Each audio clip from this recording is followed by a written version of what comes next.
Mesdames, Messieurs, bonjour et bienvenue dans ce numéro de Analyse Actu sur Congo Market Télévision. Nous sommes très heureux de vous savoir nombreux pour nous regarder et partager ces vidéos. Merci beaucoup de vos abonnements, merci de vos partages parce que cela fait que nous puissions continuer à vous servir comme il s'y doit. Aujourd'hui, nous allons analyser la situation politique et sécuritaire du pays, mais plus essentiellement ce qui fait suite au procès 100 jours en République démocratique du Congo. Mbote, le Sako, Moïwe, Mbote, Naben, Nyonso, Baïbans, Bazolanda, Biso, na Congo Market Télévision, le Sako. Le lot n'a pas qu'un système, il y a le verre à moitié plein, le verre à moitié vide. Biso toponi tout le monde a que verre est à moitié plein. Il y a du travail à faire pour que Toton disa yango. Congo, il faut échanger. Puis Congo ils ont changé. Moutaro bloqué Congo échanger à Zate. Oyo balake la Congo mabe omboke ko bongate. Mokonza mboka sia telemelaka bango na stade des martyrs mboko yo ezo bonga Congo eko changer. Analyse actuelle lelo tozo bela makambo 100 jours parce que boyebi que procès sombele sou kabisanga ezande lelo mokolo ya samedi oyo ba juge bazo pesa décision finale na bango coup de sifflet ya souka pona procès oyo ya 100 jours. Mais auto remarqué eza penza pasi petro kotika ngwele kabongote intoxo tomoni oyezo sala malelo na kati ya ba groupe bazo bongisa ba projet ya ko bebisa nango Congo ya ko déranger lisusu misala ya Congo toko kotika ngwele kapamba te parce que nous avons constaté tozu ba information ya makambo eza ko se préparer na est ya mboka et pas seulement na est ya mboka même awa na Kinshasa makambo ezo se préparer toko kotika yango eleka bongo te tolingi que ba service ya sécurité et fungola miso ga pour mettre hors d'état de nuire bato nyonso o bazana ba projet diabolique satanique maléfique contre ba congolais contre ba kinois contre attaque congolais moko où qu'il soit quel qu'il soit. D'après le lobby déjà en circulant dans la ville de Kinshasa, tout le monde est motard. Bato moto bazo tambola, balati bilamba UNC, bazo ganga nanzela. Ça c'est une intimidation contre le juge. Mais nous sommes en retard parce que juge si a komaki déjà jugement naie. Asa komaki le loi azo rendre yangonde le loi azo rendre yango public azo tali sango pa batu mais ba manœuvre nous so wana eza yo bande ko droit ba benga ba dilatoire bazo sera ba manœuvre mo bakanisi ke et ko intimider ba juge et ko intimider l'ensemble des Congolais. Wane ko intimider bisoté parce que toza na katia mboka oyo nous avons crié nous avons pleuré depuis la nuit des temps que nous voulons l'instauration d'un état de droit. Et moi, Namboka Félix Tshisekedi a pris ça, nakati a projet des sociétés où il a défendu pendant la campagne électorale. Instauration d'un état véritablement de droit, nakati a Congo Kinshasa. Et maintenant que nous voyons des signaux, maintenant que nous voyons une volonté s'afficher et de la part du président et de la part des cours et tribunaux pour apporter le changement au Congolais Bazako Luka. Mais il y a des gens qui veulent encore nous retourner plusieurs années au cas. Ça, nous disons, Toro Kondimayango, ceux qui m'ont biso nyonso ba congolais aux à la journaliste aux à la magistrat aux à l'avocat aux à la nous devons nous lever contre banti valeur aux ezo viser ya kokanga ba juge munoko kokanga bato bazo sambisa munoko ça nous devons dénoncer et puis ko résister yango pe ko boya yango ba information oyo nazui ya bato baza ko sala biloko en kuku pour que ba troubler peine à Congo par rapport il y a jugement oyo kozala rendu mokolo lelo par le tribunal il y a grande instance à Gombe na kati ya procès oyo ya 100 jours oyo etalaki ndeko Vital Kamerhe ndeko Jamal face à l'état congolais. Nous disons que ba intimidation wana ba intox wana peuple congolais nous devons nous lever pour dire non non non et non. Makamane ko sala mabongo te. Objectif ezani, objectif ezaya que bon, ceux qui condamnation lelo ebimi ba condamner ndeko Vital Kamerhe 15 ans ou plus topendenge nini ba mema batu na balabala. Bato ba pesi bango déjà ba mbongo parce que ba millions bazana ngona na poche. Bazana ba millions na ba poche bazana ngo ebele. Bazana mbongo ko kabela batu pona ko tia bango na balabala. Mais nous en appelons à la conscience ya bande ko na biso ba congolais. Ba ko pesa yo 5000 francs. Ba bengio matana moto na ba tchelio plein na moto na yo ya carburant ba yebiso bima na balabala obimi na balabala o sali makele na balabala o sali ba trouble conséquence nango eza nini eza ya que nous allons tomber na oyo bandeko ya lamuka balakaka biso kutu bandeko lamuka nyonso te ndeko Adolphe Muzitu nde alakaka yango alobi nous allons rendre le pays ingouvernable. Est-ce que bandeko bozo fungola miso? Est-ce que bozo mona? Comment est-ce que na moment kaka oyo procès à 100 jours ezoleka na moment oyo tozo bunda na kati ya ekolo na coronavirus, mais au même moment bozo ka ba déclaration ezo bima de gauche à droite ozo ka FCC a telemi ala bino ba accélé biso $2000. Tant que ba accélé biso $2000, c'est une manière ya koloba yo mwana bozo na kati ya famille bino so bolia ka ndenge moko, mais yo ozo exiger pas parent na yo qui appelle ça yo un peu plus. Cela sous-entend que ozo na posa ke bandeko na yo nyonso pe ba revendiquer au même titre que yo. Ndé le réseau la ki bandeko FCC quelque part, il y a quelque chose qui cloche. Comment na moment neti o ya coronavirus, moment neti o yo batu bazo bunda pour que social et vanda bino ba député boké ko singa ba accélé bino $2000. Conséquence ba professeur ba mboité bango lepa. Conséquence c'est que le loyo ba policier pe ba koluka non bon ba télé biso pe ba solde na biso. Ba militaire ba koluka bon ba télé biso solde na biso parce que ba sali ba déclaration bolanda ki yango. Donc, tala et loko yo FCC va créer. Et ce n'est pas seulement ça. Ce qui bolandi intervention ya souka yandeko Jeannette Kabila dans l'Assemblée nationale. Elle est allée à relever ono conditions sociales et militaires na biso et za malongate. Oh non dengenini sergent bazo futaye boye. Oh dengenini général bazo futaye boye. Oh 250 000 francs congolais. Oh tout ça eza malamute. Mais ndeko yo bazala ki wapi avec le FCC depuis les 18 ans au balega ki pour que ba matya salaire ya militaire, ba matya salaire ya policier. Ba bongisa salaire ya enseignant. Ba bongisa salaire ya personnel soignant ba hôpitaux na biso. Pourquoi ba salaire ki ngote pendant les 18 ans? Bazo kumise la biso réserve ya 1 milliard batika ki na banque centrale. Mais ce qu'on 1 milliard batika ki na banque centrale, au comparé na 18 années au basali na pouvoir, au kaboli 1 milliard par 18 années. Par année bazako tia combien na kati libenga ya banque centrale. Donc c'est vous dire que il y a une orchestration, il y a ma bongisimo roboye et zo viser que le loyo et même un soulèvement na kati ya mboka. Mais tozoloba na bandeko to fungola miso parce que oyo salama eza contre les intérêts à peuple congolais. Écoutez-moi bandeko, entre nous le loyo soki ndeko Félix Tshisekedi alongo na pouvoir. Vous pensez vraiment que yena ndako na ya kozanga li parolia a kozanga fofo kolia parce qu'il y a déjà une loi oyo bakabiliste batika kuna oyo prévoir $670 000 américains pour les anciens chefs de l'État. Vous pensez que Félix Tshisekedi a okufa nanzala? A okufa nanzala te? Qui sera perdant dans tout ça? C'est nous les peuples parce que y est à cause de l'avantage en tant qu'ancien président. À cause de l'avantage, à ceux qui a zate au bolimouissé le famille na yebana na yeba ko bénéficier nango en tant qu'ancien président de la République. Bato bako perdre les biso ba congolais. Donc ba manipulation oyo bazo salawana. Nous disons que ce n'est plus le moment ya ko salango. Mais avant d'aller très loin, nazo tika bino bolanda na nous conversation oyo eleki entre ndeko moko na est ya Congo na ndeko moko aza awa na Kinshasa par rapport ya ba projet oyo eza en cours pour que d'ici lundi ba pelisa moto na Congo bolanda ngona nu bongo tozonga sima. Ils ont tenu une réunion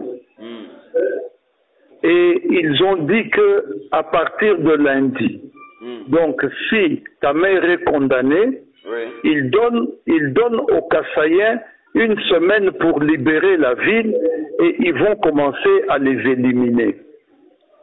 Il s'agit de Maître Maïcha Alfred. Il est député national de l'UNC. Oui. Il y a Fidel Mugisho, qui est le président de la Ligue des jeunes de l'UNC. Oui. Il y a Iragi qui a une position à l'UNC, mais on ne l'a pas précisé. Il y a le professeur Nyaluma, qui est de l'UCB. Oui. Et ces gens-là, avec la houlette au-dessus de la tête, Monsieur Roubouye, malheureusement avec le gouverneur. Le gouverneur aussi. Le gouverneur de Ngwabidje. Oui. Ainsi que Katintima. Oui, Katitima, oui. Voilà, qui sont en train de chercher comment tuer les Kassaïens. Pour le faire, ils utilisent une ancienne milice qui était de Fokamaïk, qui était du RCD. Oui. Ainsi que comment on appelle, une autre milice, Maï Maï, qu'on appelait Moudundu 40. Oui. Ce sont ces gens-là qu'on a préparés. Et d'ailleurs, hier, ils sont venus même jusqu'à notre permanence, à notre insu, Oui. pour tenir un point de presse, mais on ne me l'a pas dit, on m'a informé en retard. Aujourd'hui, ils viennent de passer devant notre permanence, ils ont cassé notre vase pour laver les mains pour Covid. Mais ils ne vont pas toucher chez Maman José, avec les Théodore. Alors, je voulais... Emina. Oui, Maman José Emina. Là, on ne va pas toucher à la permanence là où elle et les Théodore sont, avec ces hommes. Et ce sont ses alliés, les alliés de l'UNC. Ce qui bozo landabilo kwa bandeko, comment est-ce que Congolais rokotika la kimia face ya ba makambo ya boy. Vous savez ce qui s'était passé au Katanga à l'époque. Et ça qui pekaka ba nungu ebimi, les gens ont négligé. Ba moni yango pamba, ti RE ko dégénéré, c'était très tard. On a tué le peuple kassaïen au Katanga. On a massacré le Kassaïen au Katanga. Et les loyo bato basalaka yango, ils ont déjà demandé pardon, ba regretta yango batuna bango, ceux qui lokoni ba regretta kana vina bango ba loko esalama wana, ba roki plus jamais kondima que et ça malicieux na Congo. Mais regardez qu'il y a des personnes véreuses oyo lelo bazo penser que ba comme malicieux ba congolais na kati ba acte moko ya barbarie envers les autres congolais. Lelo yo Congo toza mboka moko. Ceux qui sont na eloko oyo Mobutu atikaka lokola héritage na Congo ezalaka unité. Unité à Congolais, unité à Zaïrois. Où que tu sois, soko oza Zaïrois, oza libre à kovanda wapi olingi. Et puis à l'époque, il y a eu même des gouverneurs au ba vota bango na ba zone eza ya bangote. Mais makambu wana o yake tribalisme wana makambu ya haine tribal balingi ba botango lisusu makambu xénophobie balingi ba botango lisusu. Nous disons non à ça. Ba velléité wana il faut la étouffer dans l'œuf et qu'on se produire té. Non mais écoutez, ce qu'on tali procès ngo ya ndeko Vital Kamerhe. Bato ba yaki ko témoigner na kati ya procès oyo. Bato bazala ki ebele. Moi j'ai noté quand j'ai regardé qu'il y avait là bato ya Bukavu bazala ki 6. Parmi les témoignages, 6 étaient de Bukavu. Oyo ba chargé de Vital Kamerhe 6 il y a Bukavu. Ce qu'on t'a dit par exemple Katanga, il y avait 5. Il y avait 5 du Katanga au ba chargé de Vital Kamerhe. Kasaï, il y avait que 4 seulement. Bukavu 6, Katanga 5, Kasaï 4, Bandundu 3, Ozu Congo central 2, Ozu Maniema 2 et ainsi de suite. Mais comment est-ce que nous pouvons penser qu'aujourd'hui, ceux qui jugent à rendre jugement en défaveur à Vital Kamerhe, il faut que les manifester. Pourquoi nous devons pas réfléchir à un modèle wana? Alors, à l'inverse, donc ceux qui jugent à Katili Kambu en faveur à Vital Kamerhe, ça signifie qu'il faut que les Kassaïens aient aussi les autres soient. Où est-ce que nous voulons amener ce pays? Comment va-t-on réfléchir à un modèle Oyo? Nous voulons aller où? Nous voulons mener ce pays où? Donc, on est dans la manœuvre, il faut te mélanger et puis de sorte que bakonzi oyo bazana maboko na bango na charge de la sécurité basala musala na bango ndenge sengeli parce que le Congolais doit vivre en paix où qu'il soit. Nous avons peut-être besoin de danger wana il y a que bon na bande quoi UNC parce que ba vandinien jusque là bazolo baté. Il y a des menaces qui courent, il y a des tracts qui circulent. Oyo bazolo menacer que bakasa bazana na Estamboka bakotumba bakoboma bakosa nyonso bakosala. Mais l'UNC ne dit mot, il ne pipe mot. Tu dois comprendre de te. Pourquoi l'UNC a zolo belo côté? Pourquoi bazo tele melangote? Pourquoi bazo boyangote? Nous devons nous poser cette question. Pourquoi l'UNC a zolo tele melate ba proposition sur xénophobe, a zolo tele melate ba proposition sur haine tribale, ou ezolo à l'endroit il y a peuple Kasaï ou azana Estambouk. Pourquoi l'UNC ne s'insurge pas contre ça? Pourquoi l'UNC ne dénonce pas ça? Qu'est-ce qui se cache derrière? Il y a un autre qui Congolais to fungola misu. Mais avant de continuer, bota lissu ce qui s'est passé à Goma. Le mouvement qui s'est passé à Goma, bato UNC, babimina babalabala, bazo balati ba drapeau na bango babilamba UNC, bazo lukaba intimider ba juge ou bazo kata likambulelo ba kati likambulelo. Ba intimider bango. Mais en même temps, population abimi po bisa bango non, aza muyibi tika ba kata la etumbu. Bolanda bango tozonga sima.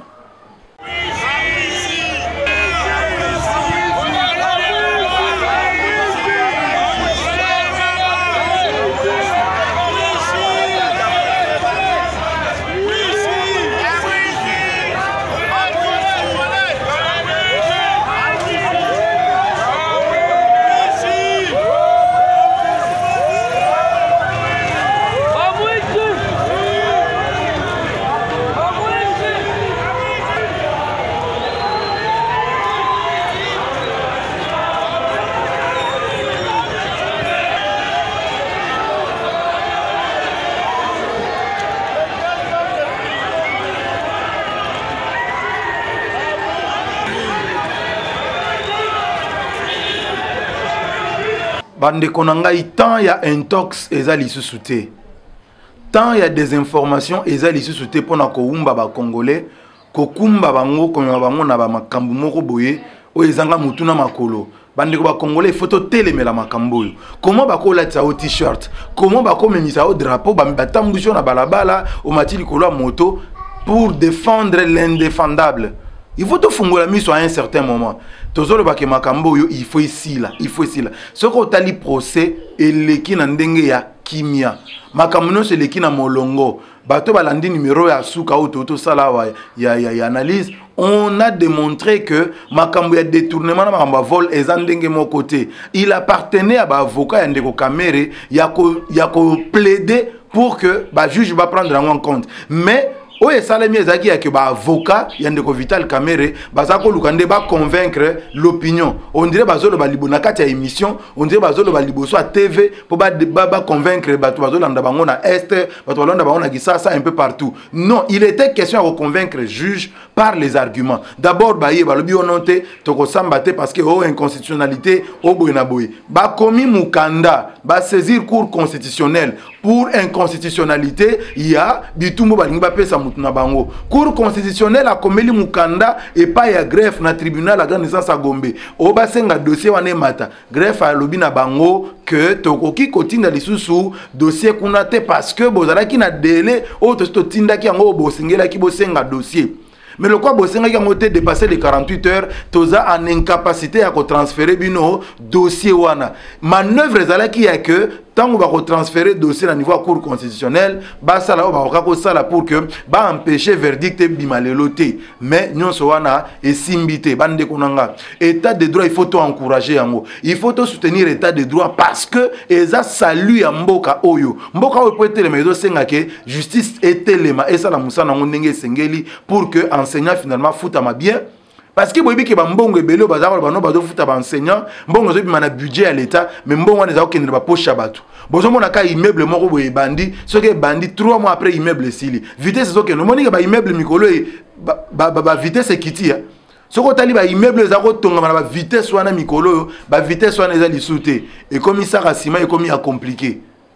Kaya c'est comme il a compliqué. Pourquoi? Parce que bazo kanga bango ba madusu nyonso bazako yibela wana. Mbongo mi pona kofuta ba enseignant mais zo ke na ba poche ya batu. Batu bazo kama kelelo bazo ka ono milieu ebungi koto. Oh milieu ebungi koto. C'est tout à fait normal parce que le système où ils ont en place les lots, et ce système tout permettre que moutois ba millions de Congolais aller en pays qui sans suite sans trace. Il n'est plus possible dans Congo à les lots. Na Congo où il y a ndeko Félix c'est que Dieu doit encourager. Il n'est plus possible ya que aux ba millions au lia ya ngopé au que vendre pas na yo calme. oza posé ozotala ba congolais ne bazo souffrir ozoseka bango otali ba chèque na boulevard ozoseka bango ozobwakela bango ba miette obwakeli bango $100 ba betele maboko président. Ce n'est plus ce Congo là. Congo otokomi eza Congo yake au lieu 1 franc oke boloko osambi pe ozongisi yango lelo yo richesse ya ndeko kamera za nango il va justifier ako justifier yango azu yango ndenge nini bandako asombi awa na Congo bandako asombi na poto ako justifier comment est-ce que azu yango même moi si na ye